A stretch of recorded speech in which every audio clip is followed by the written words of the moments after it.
Politik identitas keluarga Baswedan. Keluarga Baswedan adalah imigran Arab Yaman. Mereka datang ke Indonesia karena melarikan diri ke berbagai negara, salah satunya ke Nusantara ini. Mereka dikenal sebagai kelompok Arab Hadrami yang berimigrasi ke Nusantara, merupakan kelompok miskin yang harus meninggalkan Arab karena ajaran dan tingkah laku mereka membahayakan politik pemerintah di masa itu, dengan selalu mengatasnamakan agama untuk mencapai tujuan mereka. Di Nusantara, mereka ini dikenal dekat dengan kolonial Belanda, sehingga dari sisi peraturan hukum oleh pemerintahan Hindia Belanda diistimewakan dan ditempatkan dalam golongan tersendiri yang berbeda dengan kelompok pribumi. Di mana ketika itu pemerintah Hindia Belanda menerapkan aturan berdasarkan golongan, yaitu 1. Golongan Eropa, 2. Golongan Timur Asing, 3. Golongan Bumi Putra.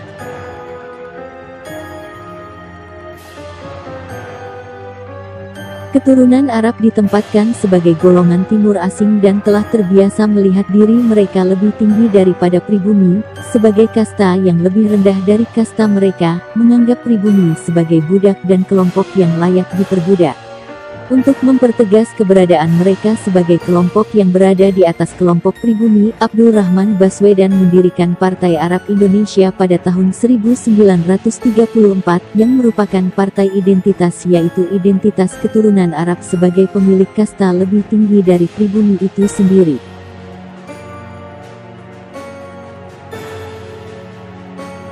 Abdul Rahman Baswedan merupakan kakek dari Anis Baswedan. Sejak tahun 1934 telah membentuk suatu kekuatan politik atas nama Arab, agar mereka yang berada di Indonesia diakui sebagai Arab Indonesia, bukan pribumi Indonesia, melainkan orang Arab yang tinggal di Indonesia, merupakan suatu politik identitas tanpa rasa nasionalisme. Kondisi tersebut masih tetap mereka pertahankan dengan pola berstruktur dan masif, menunggangi kebodohan sebagian masyarakat Indonesia, yang dengan tololnya fanatik terhadap agama. Cara yang pertama mereka lakukan adalah menciptakan orang dengan gelar Habib sebagai keturunan langsung dari Nabi Muhammad SAW. Para Habib ciptaan ini menjadi ulama mendadak menjadi panutan, dan apa yang diucapkan dianggap sebagai fatwa yang wajib dituruti, karena telah didaulat sebagai keturunan Nabi Muhammad SAW. Dan mereka ini menjadi corong-corong untuk memperbodoh, mengadu domba serta memperbudak bangsa Indonesia yang picik serta fanatik terhadap agama yang dianutnya. Kefanatikan terhadap agama membuat lupa bahwa dirinya adalah bangsa Indonesia, putra dan putri pribumi Indonesia.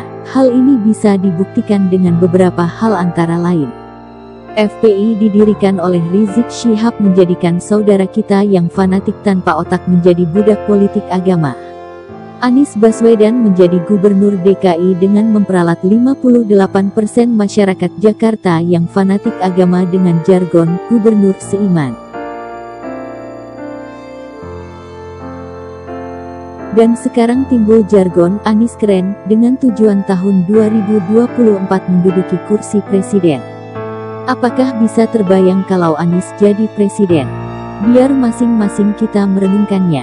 Membayangkan bahwa NKRI tercinta ini akan menjadi negara Arab, kebudayaan dan warisan leluhur seperti adat istiadat akan musnah, kita akan menjadi warga yang layak diperbudak dan diperhamba bagi mereka. Bagi yang memiliki rasa nasionalisme, jangan biarkan kita dijajah oleh keturunan Yaman yang tidak mencintai Indonesia sebagai negaranya. NKRI ini bukan milik Arab dan negara Timur Tengah manapun. NKRI tercinta ini adalah milik kita. Sadarlah kalian saudaraku yang mabuk agama, bahwa selama ini kalian adalah boneka, bahkan budak mereka untuk menguasai bahkan menghancurkan NKRI tercinta ini.